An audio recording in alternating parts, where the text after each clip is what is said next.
Assalamu alaikum wa rahmatullahi wa barakatuh, brothers and sisters. Today, we're diving into a topic that's often misunderstood, the truth about wealth in Islam and the life of our beloved Prophet Muhammad, peace be upon him.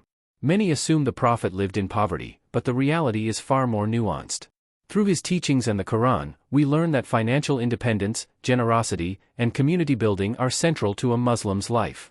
Let's explore this step by step, uncovering the wisdom of Islam on wealth, self-reliance, and charity. And don't forget to subscribe to the channel to stay updated with more content like this, available for free to all our subscribers. First, let's talk about financial independence. The Prophet Muhammad, peace be upon him, emphasized that being self-sufficient is better than being dependent. In a hadith narrated by Abu Dawud, he said, "The upper hand is better than the lower hand. The upper hand gives, while the lower hand takes." This teaches us that striving for financial stability is not just permissible but encouraged in Islam. But where do we begin?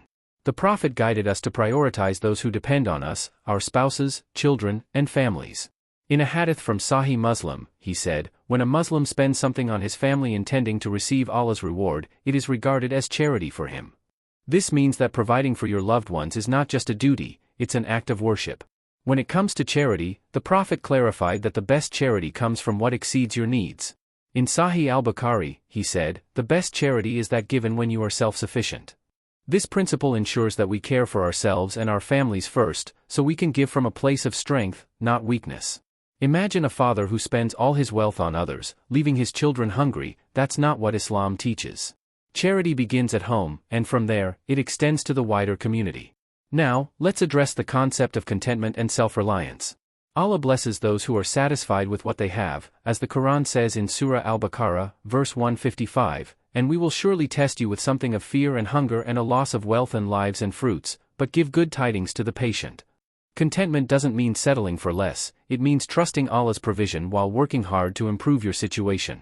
The Prophet, peace be upon him, encouraged Muslims to seek financial independence, not to hoard wealth, but to live with dignity and contribute to society. In a hadith from Tirmidhi, he said, "Whoever refrains from asking others for help, Allah will suffice him." This is a call to action, work, strive, and rely on Allah's blessings. One common fear among Muslims is the worry of leaving their children destitute after death.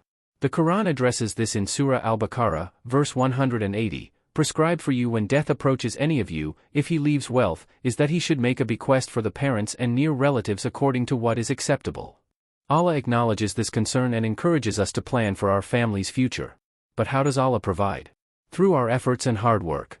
The Prophet, peace be upon him, said in a hadith from Ibn Majah, "Seek sustenance, for indeed, sustenance is facilitated for those who seek it." This means that Allah opens doors for those who take action, whether through business, skills, or honest labor. Now, let's correct a widespread misconception, the idea that the Prophet Muhammad, peace be upon him, preferred poverty. While he lived a simple, ascetic life, he did not glorify poverty itself. His simplicity was a choice, not a necessity. The Prophet owned property, engaged in trade, and provided for his family. For example, his wife Khadija, may Allah be pleased with her, was a successful businesswoman whose wealth supported the early Muslim community. The Prophet's own life reflects balance, he neither chased luxury nor romanticized destitution. A powerful example is the companion Sa'd ibn Mu'adh, may Allah be pleased with him. Sa'd became wealthy through trade and was known for his generosity, often giving gifts to the Prophet, peace be upon him. His wealth didn't diminish his piety, it amplified his ability to serve Islam. This brings us to the role of wealth in building influence and community. Did you know that 7 out of the 10 companions promised paradise were wealthy? Think of Abu Bakr, Umar, Uthman, and Ali, may Allah be pleased with them all. Their wealth wasn't a barrier to Jannah, it was a tool for good. Abu Bakr funded the early Muslim community, Uthman equipped armies, and their resources helped spread Islam. Wealth, when used righteously, gives you influence to uplift others. The Quran says in Surah Al-Munafiqun, verse 8, "But honor belongs to Allah and His Messenger and to the believers." Wealth can amplify your voice, fund schools, build mosques, and create opportunities for the Ummah. So, what's the takeaway? Islam calls us to unite and work together. Financial independence isn't about greed, it's about empowering ourselves and our communities. Imagine Muslims coming together to create businesses, jobs, and institutions that reflect our values. The Prophet, peace be upon him, said in a hadith from Muslim, "The believer to another believer is like a building whose different parts reinforce each other."